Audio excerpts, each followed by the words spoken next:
හැමදාමත් වගේ අදත් ඔයාලා හැමෝම නවෝදා සිම්පල් ලිවිං YouTube channel එකට ගොඩාක් ආදරෙන් පිළිගන්නවා. අද නම් අරගෙන ආවේ වෙනස්ම වීඩියෝ එකක්. මං හිතනවා ඔයාලා හැමෝම මේ වීඩියෝ එකට කැමති වෙයි කියලා. ඔයාලා හැමෝම මේ වීඩියෝ එක ඉවර වෙනකම් බලන්න. එතකොට ඔයාලට ලස්සන අත්දැකීමක් අපිත් එක්කම විඳ ගන්න පුළුවන් වෙයි. ඉතින් අද අපි විශේෂ ගමනක් ආවා. හැබැයි මේ ගමන අපි කලින් තීරණය කරලා අද මෙහෙම යන්න ඕන ගමනක් මේ තැන බලන්න යන්න ඕනේ එහෙම කියලා හිතලා ආපු ගමනක් නෙවෙයි. හදිසියෙම අපිට හිතුණු ගමන් ආව ගමනක්. ඉතින් ඔන්න මෙයා නම් හොඳට නිදි. අපි ගෙදරින් පිටත් වුණේ හවස 3:00ට විතර. ඉතින් මේ ගමනට මගේ අම්මයි තාත්තයිත් එකතු වුණා. එයාලත් හදිසියෙම තමයි ඔන්න අපිත් එක්ක මේ ගමනට එකතු වුණේ. ඉතින් හැමදාම ගෙදර ඉන්නකොටත් කම්මැලිනේ. ඉතින් පොඩි අයටත් පොඩි වෙනසක් ඕන හින්දා අපි හිතුවා ළඟ පන්සලකට ගිහින් එන්න ඕන කියලා. ඉතින් අද අපි යන්නේ ඔන්න රෑනගල රජමහා විහාරයට. ඉතින් රෑනගල රජමහා විහාරය ගැන දන්න අයත් ඇති, දන්නේ නැති කට්ටියත් ඇති. ඉතින් මේ රෑනගල රජමහා විහාරයට යන්න ඕන මෙන්න මේ වගේ ලස්සන වෙල්යායක් මැදි. ඔයාලට පේනවා ඇති ඈතට රෑනගල රජමහා විහාරය පේනවා. බලන්නකෝ අර කන්ද මුදුනෙන් වගේ පේන්නේ හිටිපුදු පිළිම වහන්සේ. ඉතින් අපි ඔන්න ඔය පන්සලට තමයි අද යන්නේ. ඉතින් ලස්සන පරිසරයක තමයි මෙන්න මේ රෑනගල රජමහා විහාරය පිහිටලා තියෙන්නේ. ඉතින් ඔයාලට කියන්න ඕන අපි ගොඩක් වෙලාවට සමහර ගමන් යන්නේ හිතුණ ගමන්. ඉතින් ගොඩාක් කලින් ප්ලෑන් කරලා යන්නේ ටිකක් දුර ගමනක් තමයි. එහෙම නැත්නම් ඉතින් ඔය ළඟ ගමන් බිමන් අපි යන්නේ. ඉතින් අපිට හිතුණාද අපි මේ වෙලාවේ හැමෝටම වැඩ රාජකාරී නැත්නම් අපි ඉතින් යනවා. ඉතින් ඒ වගේ ආව ගමනක් තමයි අද මේ ආව රෑනගල රජමහා විහාරයට ආව ගමන. ඉතින් බලන්නකෝ. ඉතින් අපි පන්සලට ආවා. පන්සලට ඇවිල්ලා ඉතින් යන්න ඕන ටිකක් උඩට. මොකද පන්සල තියෙන්නේ කන්ද උඩ වගේ. ඉතින් මේ ගල් තලාව තමයි තියෙන්නේ. ඉතින් මේ විදිහට පඩි ටිකක් නැගගෙන අපි උඩට යන්න ඕනේ. ඉතින් ඔන්න ඔය ගමනට අපිත් එක්ක පන්සලේ ඉන්න තවත් ඔන්න යාළුවෝ දෙන්නේ 3 දෙනෙකුත් එකතු වෙලා. ඔයාලට පේනවා ඇති. බලන්නකෝ ඈතට පේනවා හිටිබුදුම පිළිම වහන්සේ. ඉතින් පන්සල උඩට ගියාම තමයි ලස්සන. අපි යනකොට සාමාන්‍යයෙන් 4:00ට විතර ඇති. එතකොටත් ටිකක් අවුව සැර තිබුණා. ඒ වුණාට ඔයාලට අද පන්සලට ලස්සනට ඉර බැහැගෙන යනවා පෙන්වන්න ඕනේ හින්දා අපි ටිකක් කලින් ආවා. මොකද ඉර බැස්සහම ආවා නම් ඒ ලස්සන ඔයාලට අද මට වීඩියෝ එකකින් ගේන්න බැරි වෙනවා. ඒ හින්දා ඔන්න ඉතින් අපි ටිකක් කලින් ආවා. කියන්නේ අපි පන්සලට එනකොට 4:00ට විතර ඇති. එතකොටත් අවුව ටිකක් තියෙනවා. පේනවනේ අවුව සැර ටිකක් තියෙනවා. ඔය බලන්නකෝ ඈතට ඉතින් හරිම ලස්සන වටපිටාවක් තමයි තියෙන්නේ. මේ පන්සල තියෙන ගමක ඉතින් වටේම තියෙන්නේ වෙල්යාය කුඹුරු. හරිම ලස්සන පරිසරයක තමයි මේ පන්සල පිහිටලා තියෙන්නේ. ඔයාලට පේනවා ඇති මේ සම්පූර්ණ ගල් තලාව මේ පඩි පෙළ පස්සේ කාලෙක හදපු එකක්. ඊට කලින් ගලේම කොටපු පඩි පෙළක් තියෙනවා. ඔයාලා ඒක දකින්න නැති මම වීඩියෝ එකෙන් පෙන්නුවා. ඉතින් දැන් තමයි මෑතක කරපු පඩි පෙළක් තමයි මේ තියෙන්නේ. ඉතින් හරිම ලස්සන වටපිටාවක් තමයි තියෙන්නේ. ඔන්න බලන්නකෝ දැන් මේ ඉරේලියත් එක්ක හරිම ලස්සනක් වටපිටාවට ඇවිල්ලා තියෙනවා. මොකද දැන් මේ ඉර බැහැගෙන යන වෙලාවනේ. ඉතින් ඒකම තමයි මට ඔයාලට පෙන්වන්නත් ඕන උනේ.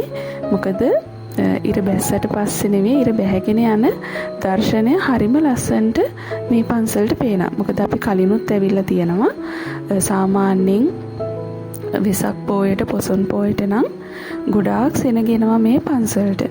හැබැයි අද නම් ඉතින් එහෙම පොය දවසක් නෙවෙයිනේ. ඒක හින්දා ඇත්තරම සෙනග නැහැ. ඉතින් හවස් වෙනකොට නම් කට්ටිය එනවා. මේ වෙලාවට ටිකක් සෙනග අඩුයි. ඉතින් එතකොට ඔයාලට හොඳට අපිට මේ පන්සලේ වටපිටාවත් පෙන්වන්න පුළුවන්. අනිත් එක මම හරිම කැමතියි සෙනග ටිකක් අඩු දවසක පන්සලට යන්න. මොකද එතකොට අපිට හරීම නිදහසේ නිස්කලංකව පන්සලේ වැඳ පුදා ගන්න පුළුවන් හන්දා. ඉතින් ඔන්න බලන්නකෝ මේ තමයි රෑනගල රජමහා විහාරයේ හිටි බුදුම පිළිම වහන්සේ ඔයාලට පේනවා ඇති බෝධිය. ඉතින් හරිම ලස්සනයි, හරිම නිස්කලංක වටපිටාවක් තමයි තියෙන්නේ. ඉතින් පන්සල උඩට සම්පූර්ණ ඈතට යනකම් වටේටම පේනවා. ඉතින් පොඩි කට්ටියත් හරි කැමති රෑනගල රජමහා විහාරයට එන්න. මොකද එයාලත් හරි ආසයි පරිසරයේ ලස්සන විඳින්න. ඉතින් අපි පොඩි කාලේ ඉඳන් පොඩි අයටත් මේ පරිසරයේ ලස්සන මේ දේවල් විඳ ගන්න අවස්ථාව දෙන්න ඕනේ. හැම වෙලාවෙම ඉතින් පොතපතටම පොඩි අය යොමු කරලා තියන්නේ නැතුව, ඒ කියන්නේ හැම වෙලාවෙම පොඩි කට්ටිය ක්ලාස් එක යනවා, පොත්වල වැඩ කරනවා, ගෙදරදිත් එහෙමයි. එහෙම නැතුව පොඩි කට්ටියටත් එයාලට පොඩි වෙනසක් ජීවිතේට ලබා දෙන්න ඕනේ. ඒක එයාලගේ අත්දැකීමක්නේ. එතකොට ඒ අත්දැකීම් වලින් තමයි එයාලගේ පෞරුෂය හැදෙන්නේ. මම නම් හිතන්නේ ඒ විදිහට. ඉතින් අපි හරියට ඒ වගේ පොඩි ගමන් යනවා. මොකද හැමදාම ඉස්කෝලේ ගිහිල්ලා ගෙදර එනවා, ආපහු ඉස්කෝලෙන් දීලා තියෙන ගෙදර වැඩ කරනවා, හෝම්වර්ක් කරනවා, ආපහු දෙයට ඉස්කෝලේ යනවා, නිවාඩු දවසට ක්ලාස් යනවා. ඒකම ජීවිතේ කරන්නේ නැතුව දරුවන්ට පොඩි වෙනසකුත් ජීවිතේට දෙන්න ඕන. මොකද අපේ ළමා කාලේ ඇත්තටම මම හිතන්නේ අපේ දරුවන්ට වඩා අපිට ගොඩාක් ළමා කාලේ සුන්දර අත්දැකීම් විඳින්න ලැබුණා. මොකද අපිට ගොඩාක් පරිසරෙත් එක්ක එකතු වෙලා සෙල්ලම් කරන්න, පරිසරයේ විඳින්න, සතුත් එක්ක සෙල්ලම් කරන්නේ හැම දෙයකටම අවස්ථාව තිබුණා. ඒ වුණාට මං හිතන්නේ දැන් ඉන්න තරුණ පරම්පරාව එතකොට දරුවන්ට ඒ අවස්ථාව ගොඩාක් අහිමි වෙලා. ඒකට ඉතින් ඇත්තටම මේ සමාජයේ තියෙන තරඟකාරීත්වයත් හේතුවක් වෙලා තියෙනවා. ඒකත් එක්කම තාක්ෂණෙත් හේතුවක් වෙලා තියෙනවා. මොකද දැන් ඉන්න පොඩි ළමයිට අපේ කාලේ වගේ නෙවෙයි. ෆෝන් එක තියෙනවා, කම්පියුටර් එක තියෙනවා.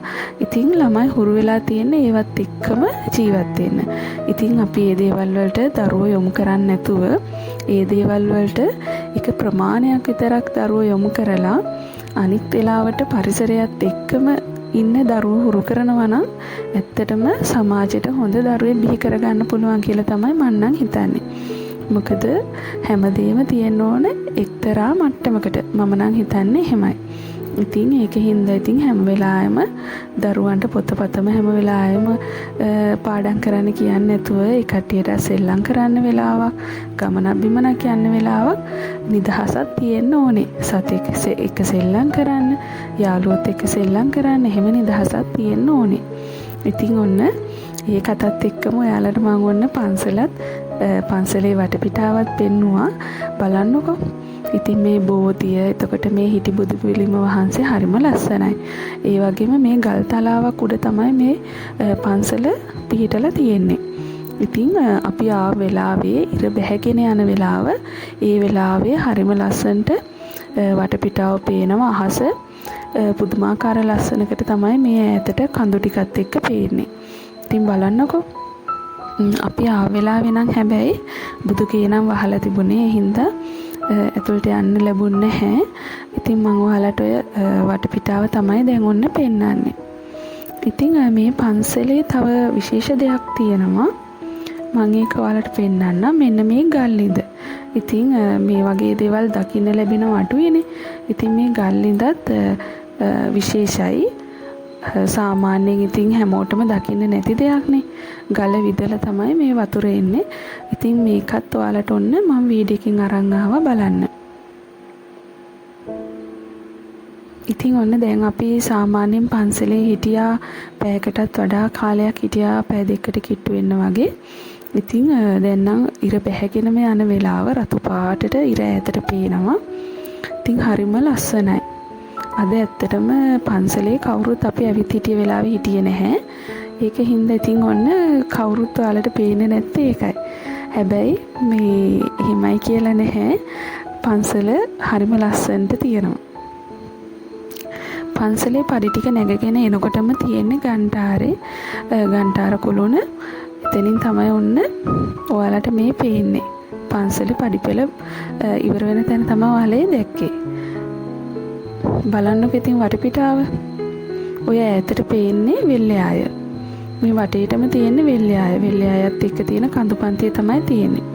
ඉතින් අපි පොල්ගහවෙලට ඇවිල්ලා තමයි ඔන්න පන්සලට ආවේ.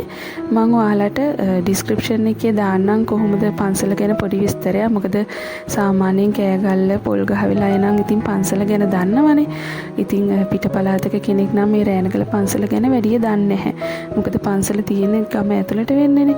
ඉතින් ඔයාලටත් ඇවිල්ලා බලන්න පුළුවන්. හරිම ලස්සනයි. ඔයාලටත් වැඳ පුදා ගන්න හරිම ලස්සන පන්සලක් තමයි රෑනගල රජමහා විහාරය කියන්නේ.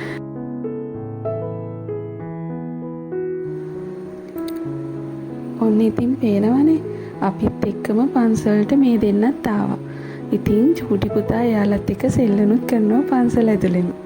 ඉතින් එයාලත් හරිම ආසාවෙන් පුතත් එක්ක ඔන්න ඔහොම සෙල්ලම් කරා.